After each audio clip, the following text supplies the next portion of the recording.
कुछ दिन पहले एक लड़की उसकी मम्मी के साथ हमारे क्लिनिक आई थी। So she was very young, around 18 years old. अभी जस्ट इंजीनियरिंग में एडमिशन लिया था और उसका मेन कंसर्न था एक्सेसिव हेयर ग्रोथ जो था उसके चिन एरिया पे and around her lips area up. So इसकी वजह से जो है उसका सेल्फ कॉन्फिडेंस बहुत हिट ले रहा था। She was feeling very very conscious college जाने में एंड ऑल, और काफ़ी टाइम उससे वैक्सिंग शेविंग कर रही थी। But of course hair growth इतना ज़्यादा था कि बहुत जल्दी आ जाते थे बाल। So I suggested laser hair removal to her, but उसका और उसकी मम्मी का just together the same question came, are lasers actually safe? And her mom was like कि क्या बाद में उसको कोई प्रॉब्लम्स हो सकते हैं अभी लेजर्स करवाने से। तो this is a very common question and today I will talk to you about this. I am doctor Namrata Putra. I am a consultant dermatologist at Clear Skin and Hair MD Pune.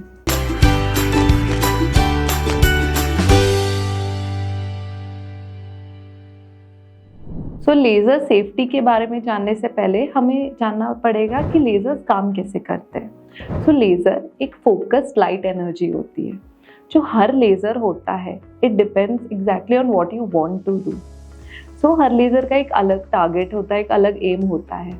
अगर आपको hair removal करना है तो उस hair removal के laser में target होता है आपका मेलानिन या डार्क या ब्लैक कलर जो है, ब्राउन कलर, वो टारगेट होता है। अगर आपको स्कार्स पे वर्क कर रहा है तो टारगेट होगा आपका वाटर जो स्किन में होता है। अगर टैटू निकालने हैं तो इंक पार्टिकल होगा टारगेट। अगर पिगमेंटेशन है तो अगेन मेलानिन टारगेट होगा। सो हर चीज़ का एक प्रॉपर टारगेट होता है। नाउ स्किन में लेयर्स होते हैं। वी हैव आवर एपिडर्मिस सबसे ऊपर, उसके नीचे डर्मिस, उसके नीचे आपका सबक्यूटेनियस टिश्यू आ जाता है and then your muscle.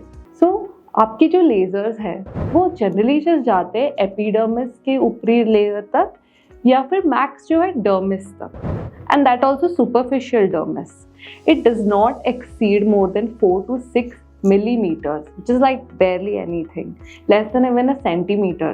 So there is no chance of that going आपके इंटरनल ऑर्गन्स को अफेक्ट होने, आपके लिवर में अफेक्ट होने या आपके ब्लड में अफेक्ट होने, क्योंकि लेजर्स उसके नीचे जाते ही नहीं है हमारे जो डर्मैट के लेजर्स होते हैं।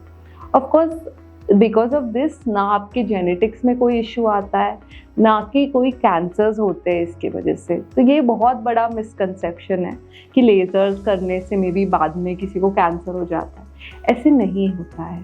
Then we come to lasers के साइड इफ़ेक्ट्स। सो जब हम लेज़र करते हैं थोड़ा बहुत बर्निंग सेंसेशन, थोड़ी सी redness, that's okay, that's common. 1 or 2 days में वो completely settle हो जाता है। And that's what normally should happen with the laser.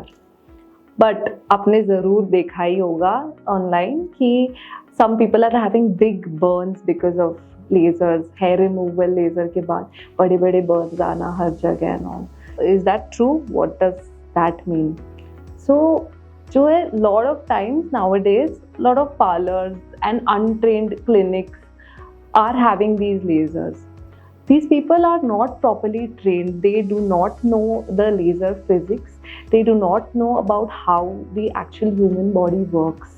What are laser targets? What are chromophores? नहीं पता होता।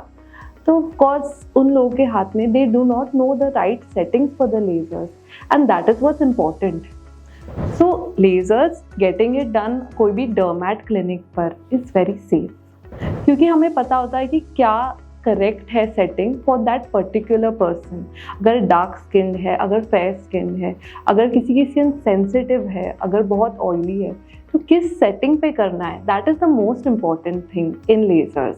And if you do that properly then laser are very very very safe. So अब आते हैं कौन सा लेज़र हमें use करना चाहिए किस स्किन कंडीशन के लिए। सो अगर आपको लेज़र हेयर रिडक्शन करना है, so we have our diode laser या long pulse Nd:YAG laser. This is very good for darker skin tones, especially हमारे Indian skins में really good and very nice results. But it of course it takes a few settings. फिर उसके बाद हम आते हैं pigmentation पे, melasma पे, अगर एक्ने के कोई दाग है उस पे। सो उसके लिए हमारे पास क्यू स्विच लेजर्स होते हैं, पिको लेजर्स होते हैं, उससे पिगमेंटेशन बहुत कम होता है। और सो टैटूज के लिए भी ये लेजर्स यूज़ कर सकते हैं हम। देन अगर एक्ने के स्कार्स है, यानी कोई खड्डे हैं हमारे स्किन पे, अगर कोई भी स्ट्रेच मार्क्स वगैरह है, या फिर if you want those fine lines या पोर्स थोड़े से रिडक्शन, तो उसके लिए CO2 लेजर्स यूज़ कर सकते हो, और आप अर्बियम YAG लेजर्स भी यूज़ कर सकते हो। So coming back, lasers are very very safe. इससे कोई भी कैंसर का रिस्क नहीं है, आपके जेनेटिक्स को नहीं अफेक्ट करते, but of course please just do it at a dermatologist place. Do not go to any salons, any other random setups and get it done. Please take care of yourself. And of course, if you have any questions, please drop them down. Thank you.